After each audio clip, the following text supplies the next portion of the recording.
કેમ છે? મજામાં દેશો. આજે એક ગંભીર મુદ્દો જે અત્યારની જનરેશનનો છે એના ઉપર આપણે આજે વાત કરવી છે.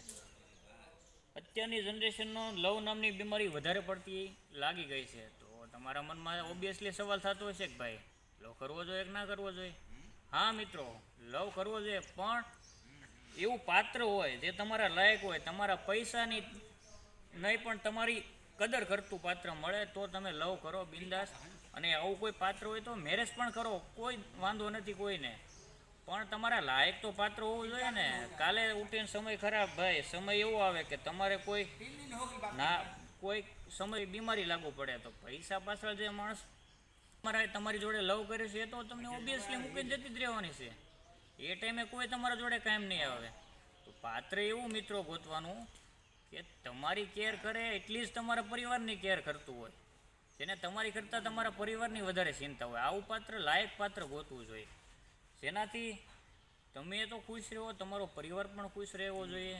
આવું પાત્ર મળે તો લવ કરો. અને અત્યારે કેવું છે કે ભાઈ એક બહુ વધારે પડતી સમસ્યા છે. માણસો લવમાં પડી અને કેવું થાય કે દગો મળે પછી બહુ ડિસ્ટર્બ થઈ જતા હોય છે, અને ભાઈ નશો કાપી નાખે ને ઘણા દવા પી જાય ને મેન્ટલી બહુ ટોર્ચર થઈ જાય, પછી માણસને કંઈ કામ ધંધો ઘૂસતો નથી.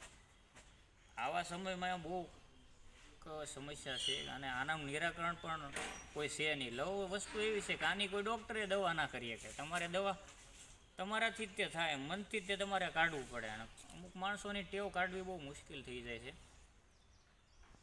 તમે કોઈ માણસને તમારી લાઈફનો હિસ્સો બનાવશો તો બહુ વિચાર કરીને બનાવો. આ એક વસ્તુ એવી છે કે લાઈફ ટાઈમ મેટરનો બોન્ડ ટાઈપનું છે. છોકરી એવી હોય છે કે પરમિનેન્ટ તમારી હારે કંઈ પણ સંજોગોમાં કંઈ પણ થાય તો એ તમને મૂકીને જવી ના જોઈએ. જે અત્યારે કેવું માણસો, મા બાપ કેવું છે કે જો મા બાપ તમારો છોકરો અપંગ હોય, મેન્ટલી કોઈ ખોટ ખાપણવાળો હોય તો મા બાપ ક્યારેય એમાં, મા બાપના લવમાં ક્યારેય ફેરફાર નથી થતો.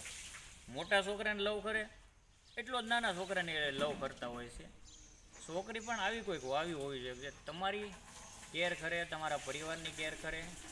આ બધી વસ્તુથી માણસનું ક્યાંય સુખ મળે. ઘણીવાર કેવું થાય કે ભાઈ માણસ પાસે પૈસા તો ઘણા બધા હોય, પણ સુખ અને શાંતિ માટે શું કરવું જોઈએ? શાંતિ માટે પરિવાર પહેલાં જરૂરી છે.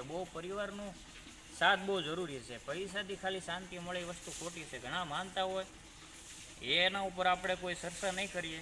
અલગ અલગ બધાનો વિષય છે.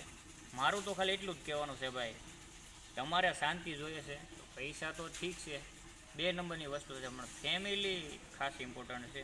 પરિવારમાં સુખ હશે ને તો પૈસા તો ઠીક છે, મળી નહીં કમાઈ શકાય. વધારે કંઈ કહેવાનું છે નહીં. મિત્રો, તમે પણ લવ કરતા હશે તો ભાઈ પણ તમે પણ જરાક તપાસ કરી લો ભાઈ હું જેને લવ કરું છું મારા લાયક છે કે નહીં, મારા પરિવારની કેર કરી શકે એમ છે કે નહીં. બાકી વહેલી તકે સુધરી જાય, આંખ ખુલી નાખી હવાર. બાકી ગમ્યો હોય તો લાઇક, શેર અને સબસ્ક્રાઈબ કરવાનું ભૂલતા નહીં.